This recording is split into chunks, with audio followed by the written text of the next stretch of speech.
Business Club de France, le magazine des entreprises qui font bouger la France. Michel Picot sur BFM Business. Direction Marville, c'est dans la Meuse, et Saint-Aubin, les Elbeuf, c'est en Normandie précisément. Pascal Veillat, bonjour. Bonjour. Vous êtes le président du groupe Meusonic Sericad. Quand je parlais de Normandie de la Meuse, c'est que ça rend sens tout ça. On a bien compris déjà au nom de ce groupe qu'il y a de la fusion dans l'air. Voilà. On va en parler aussi. Mais tout d'abord, on va peut-être bien expliquer à tous nos auditeurs votre activité. D'accord. Donc notre activité, c'est de l'électronique. Donc on est prestataire dans l'électronique de très haute fréquence. Alors les très hautes fréquences sont utilisées pour les télécoms, la communication entre un satellite et le sol, entre un avion et le sol, entre un drone, etc. Les radars, tout ce qui permet de se repérer, et puis la même chose sur les avions, etc. Les avions. D'accord. Autrement dit, vous faites des émetteurs, des récepteurs, des Exactement. choses comme ça, qui permettent d'avoir, de pouvoir transmettre des communications, voire très sécurisées, voire de sécurité, quoi, tout simplement. Très haut débit. Très haut débit. Ouais. À très longue distance. Alors, je reviens un petit peu sur ce nom, Meusonic Sericad. D'abord, il y a eu fusion entre ces deux entreprises, c'est Exactement. ça ? Donc en juillet de l'année dernière, on s'est rapproché donc avec le fondateur de Sericad pour créer dans une holding, de rapprocher les deux sociétés. Donc au niveau capitalistique, on est complètement liés, tous les deux. Alors Sericad est en Normandie, vous Meusonic, Meuse. Meuse, c'est ça. Exactement. Voilà. Alors Meusonic, vous étiez. Quelle était votre spécificité ? On va dire, on va présenter les deux entreprises pour bien comprendre la complémentarité. D'accord. Donc Meusonic, donc basé dans la Meuse, spécialiste donc dans la microélectronique, donc hyperfréquence, qui sont des composants, en fait, la fabrication de fonctions et de composants hyperfréquences pour ces domaines donc de radar, de contre-mesure, de télécom. Ouais. Et Sericad ? Alors Sericad a été créé complètement autour de la recherche et développement pour des prestations auprès des clients, à peu près les mêmes clients. Alors ils sont pas tout à fait dans les mêmes technos, mais c'est très complémentaire. Ils sont plus bas en fréquence, donc et eux c'est vraiment la R&D, alors que Meusonic, c'est au départ plus de la production, et on a complété avec de la R&D. Donc c'est là aussi on était complémentaires. Ouais. Alors je sais que je vous ai posé la question déjà lorsque nous sommes vus sur un plateau de télévision, mais je vous la repose ici même.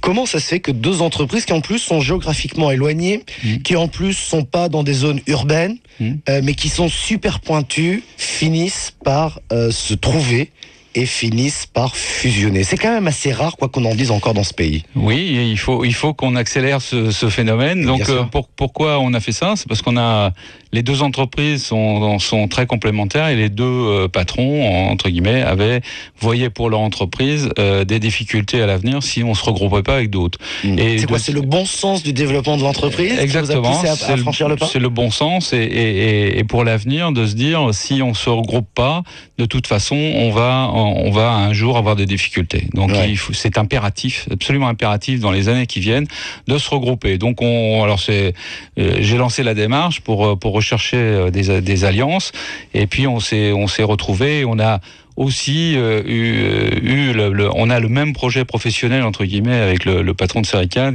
c'est-à-dire le même avenir, on a à peu près le même âge, etc., qui fait qu'on va faire un bout de chemin ensemble, et que c'est ce qui a conclu en fait l'alliance à la fin. C'est une rencontre humaine quand même, avant tout, je dirais, avant la spécificité de chacune des entreprises. Bien sûr.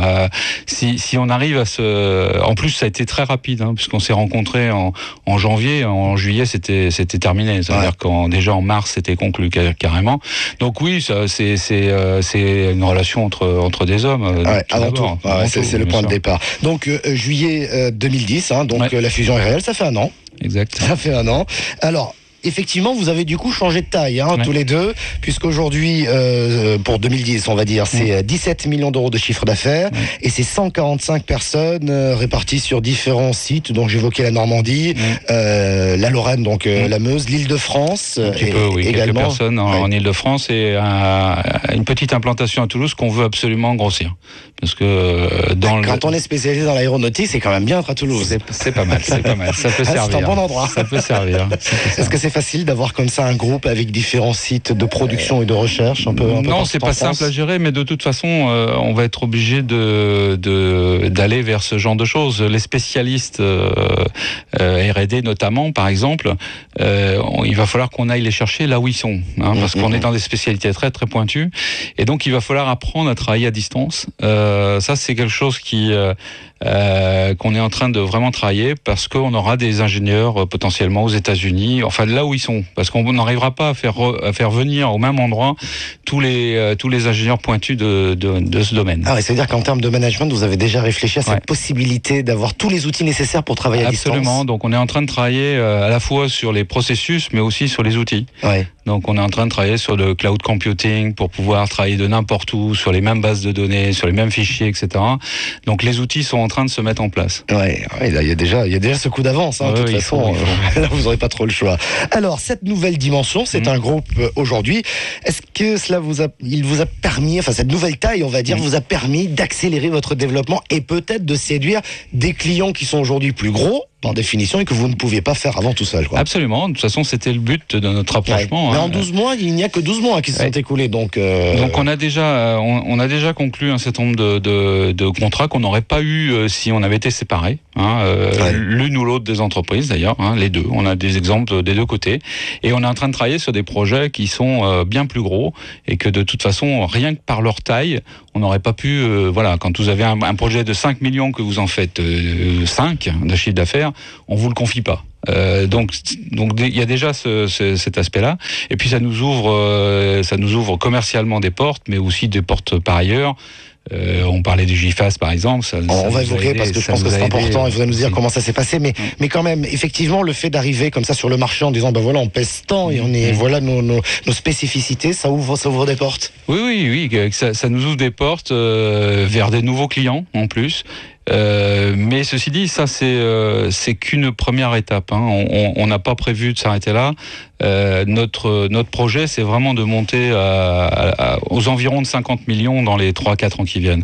Donc on a des projets d'acquisition, on cherche des acquisitions et en parallèle de ça, on cherche des financements aussi pour financer justement cette croissance externe. Donc l'idée, c'est de dire 17 millions, c'est mieux que 10 et 6,5 de l'autre. Mais c'est largement insuffisant encore. Donc on prévoit, on espère d'ici la fin de cette année déjà conclure une première acquisition de l'ordre de 10 millions et d'en faire une seconde au moins de la même taille l'année prochaine. D'accord, vous allez nous détailler quand même ces projets parce que là c'est ambitieux également. On va parler quand même du GIFAS, ça a été la bonne nouvelle pour vous, ça s'est passé au Salon du Bourget, c'est la nouvelle dimension du groupe aussi qui vous a permis d'accéder. Alors d'abord c'est quoi le GIFAS pour ceux qui ne savent pas, parce que c'est important quand même de le dire. Voilà, c'est le groupement de l'aéronautique et du spatial, donc qui regroupe des petits acteurs comme Airbus, comme ADS, etc.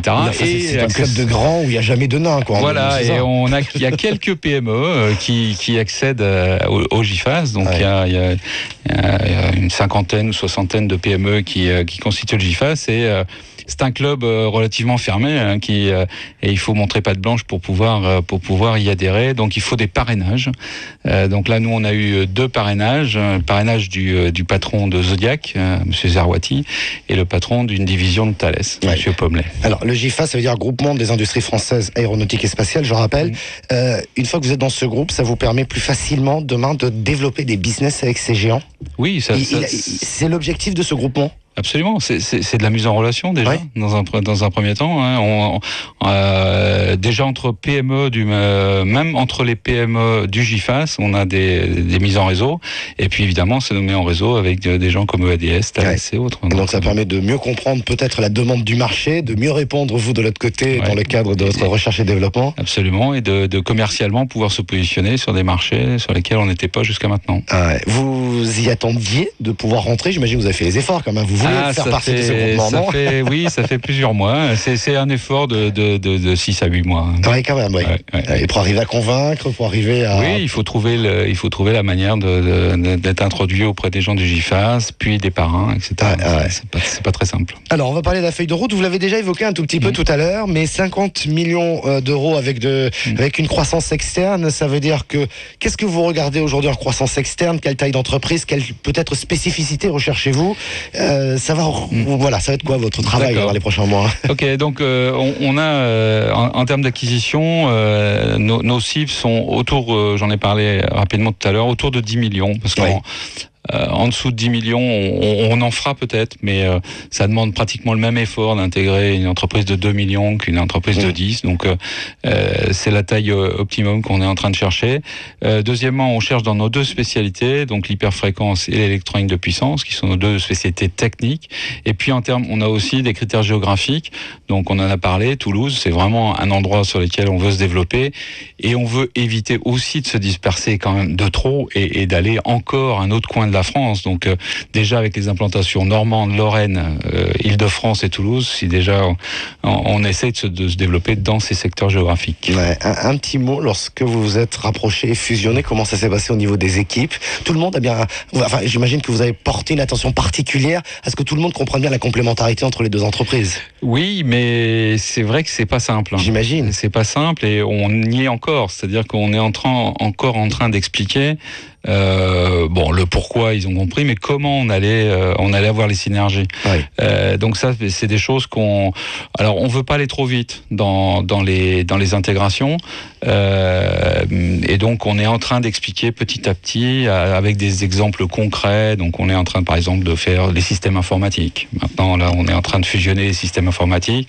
Petit à petit, d'essayer de faire des échanges entre les équipes, de trouver des projets communs pour les équipes. Ouais, c'est souvent ça qui va faire qu'ils vont bien travailler ensemble. Voilà, dès que vous aurez un projet commun, c'est ce qui va permettre effectivement de... Un petit mot également pour l'entreprise. On l'a évoqué tout à l'heure, il y a quelques minutes, c'est le coup de pouce d'Oseo, là aussi, parce que vous misez énormément sur la recherche et le développement. Sans ça, ça n'existe pas, il faut être très clair. Comment ça se passe? Ça veut dire que vous êtes en train de travailler sur des nouveaux produits qui vont sortir là? Oui. Alors là, alors déjà Oseo. Donc Oseo nous accompagne, enfin moi m'accompagne depuis que j'ai repris Meusonic il y a 8 ans. Ouais. C'est les premiers que j'avais contactés après les banquiers pour faire une garantie, donc ce qu'on appelait Sofaris à l'époque, qui est devenu Oseo Garantie. Et depuis, ils m'ont accompagné sur tout un tas de choses, donc l'innovation, mais pas que ça. La partie aussi financière, donc du DAI, donc ce qu'on appelle du DAI, une espèce d'escompte sur les grands clients, par exemple. En fait, j'ai beaucoup de produits Oseo en Lorraine. Non, mais vous, ça vous permet effectivement d'avoir plein de produits aussi qui vous permettent d'innover en permanence et d'avoir ce coup d'avance sur ce marché, parce que sans ça, vous n'existez plus, quoi. Voilà, exactement. Et on a des programmes aussi avec la DGA, donc qui est pas très loin d'ici, qui est en train de se construire. Donc sur vraiment des composants qui vont sortir, qui vont faire alors c'est des démonstrateurs qui vont donner de la techno pour 2012 et sur lesquels on va pouvoir baser des développements de produits pour après 2012. Donc là, on travaille avec la DGA sur des choses de très long terme. Bon, mais il va falloir regarder comment ça se passe pour nos auditeurs. Sachez que nous sommes dans le 15e arrondissement, à 2 pas de la DGA et du futur ministère de la Défense. Voilà. Exactement. Et c'est à Paris. Merci beaucoup, Pascal Veillat, de votre visite. Merci. Je rappelle que vous êtes le président du groupe Meusonic Sericad. Alors, on va marquer une pause là tout de suite et nous reviendrons dans un instant pour découvrir le groupe Razeg, spécialiste des aménagements de surface commerciale, mais aussi